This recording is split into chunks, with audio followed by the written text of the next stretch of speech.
uNkulunkulu uyokulonda uphile uphuse ube umlandeli ube yi-contributor kule channel. Lona nguPastor Onyeng. Number ngisenza ngoba uyimember from 9 kuya ku5 from Monday to Friday. WhatsApp sizakele Buthelezi Milani kuchaza iphupho baby Sniff bese siyachitheka. She was sniffing a sniff. What baby sniff? Akusingakusho bona.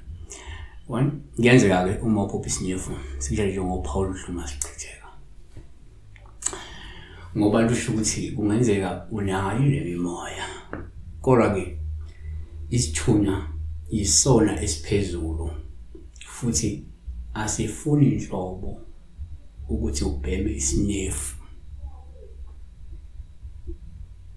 2 omunye angayibheka kanje yakhe kwesinye isikhathi uma uphupha isniff kuPaul Dluma sichitheka.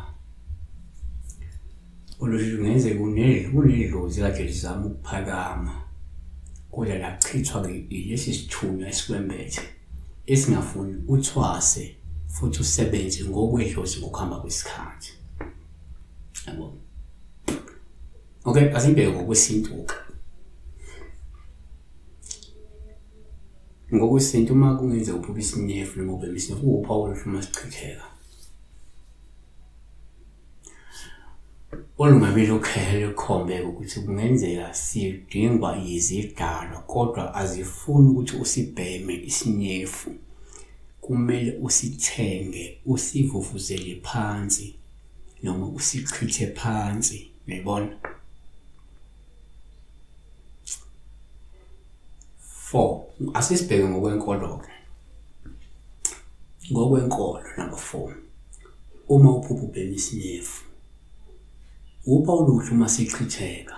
Lokhu kungasho ukuthi kungenzeka ukhululiwe waphunyuka emoyeni wedlozi ekade lifuna ukuphakama ukuze ugcine usebenza ngobungoma. Ikakhulukazi uma ukuthi wena ke umuntu osanda ke kusindiswa, umuntu osanda kwamukela ivangeli eliphileyo ukuthi noma ke kade uthola imikhuleko ethile, usanda ukuthola i-deliverance prayer, usanda ukukhuleka ke wena kuzikhulekela ukukhululwa kwemimoya ethile noma kuma-habit athile aleliso. So kusho ukuthi lo mkhuleko wakho was or is effective ekutheni ukukhulule kulo moya okade ukubamba ubudlozi. Yabona noma ke wena usindisiwe wamukela izindiso lokhu kwase kokusiza ekutheni lo moya wobudlozi ofuna ukuphakama kabi namandla. Petro kuqala chapter 1 verse 18.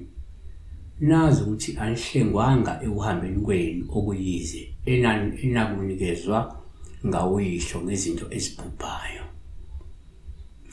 Kanti Leviticus 19 verse 31.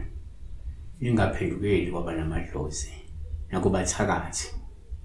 Ningafuni ukuba bengcoliswe yibo ngikuJehova uNkulunkulu wenu. So besibheka ke la uphupha nje ukuthi ubhema isniff sichitheke. So sikubheke ngeka sakunikeza igaba ezintathu ezingakungashoyo iphupho. But it is not limited to lezi eziwu4. It can be more than that because abantu batshelwa ke imilayezo ehlukahlukene ngento yodwa.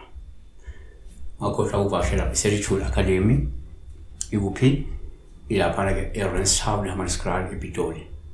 Ungayivakashela ngoba bona bayisikolo esine preschool eqala ku grade RRR grade R baphinde baba ne after care eqala ku grade 1 to grade 12. Bona phinde ba-offer okunga-offer kulama crash nama preschool enivamisa ukuhambisa ingane ngoba bona ba-offer ama-codings, ba-offer i-computer literacy, ba-offer ama-robotics. So ingane yakho kufanele uyimise khona-ke lapha uhlala around Pretoria. Bavula from 6 ekuseni bavala 6 ntambama. Computerized isikolo sakhona. Ngane zakhona ke ziyaphasa zindahle kakhulu. qikelela ukuthi ingane yokuyisa laphayana. Vakashela kwiwebsite www.spiritualacademy.co.za. Ngabathinta futhi ey'nambeni zabo uma ukuthi you are interested ukuthi ingane yakho uyihambise laphana iyofunda ezingeni eliphakeme. Ingane siyagcizelela ukuthi ingane azingafundi ngobumba, ingane azingafundi ngonodoli, ingane zingadlali ngamaphepha kuphela, ukuthi izingane zicapacitathwe ukuze ingane ziqala ukuhlahlamba zisencane kakhulu, uyabona, zifunde ngokwezinga nje eliphezulu. So ningabathinta laphana ku-076 135 0426. Siyabonga. Hamba ukopa nawe phela nawe ngoba uyafuna ukuba ne-preschool lezi zingahamba ukopa lesa sikole. Siyabonga.